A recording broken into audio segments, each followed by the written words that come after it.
আসসালামু আলাইকুম রহমতুল্লাহি বরকাত। আমার পানপুর মুসলিম ভাইয়েরা, আল্লাহ সুবহানাহু ওয়া তাআলা বললেন নামাজ এবং ধৈর্যের মাধ্যমে আল্লাহর কাছে কি তোমরা চাও, আল্লাহ দিবে, আল্লাহ সাহায্য করবে, আল্লাহ বৃষ্টিও দিবে।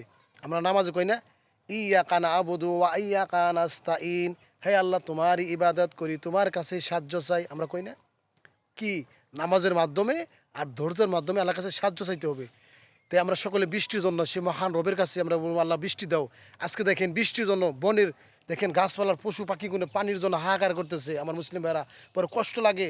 আপনার আমার হয়তো দোয়া কবুল না হইতে পারে। আল্লাহ বনের পশু পাখি দেখো পানির জন্য হা করতেছে, তুমি বনের পশু পাখির দোয়া কবুল করে তুমি সারা বাংলাদেশে তোমার রহমতের বৃষ্টি দ্বারা ভরপুর করে দাও। এইটাই সমস্ত কিছু আল্লাহর কাছে একমাত্র চাওয়া। হে আমার রব, তুমি ছাড়া তো আমাদের কোনো দরুদি নাই, কোনো এলাহি নাই, কোনো ভরসা নাই, তুমি রহমতের বৃষ্টি দিয়া সারা বাংলাদেশকে ভরপুর করে দাও ইনশাআল্লাহ।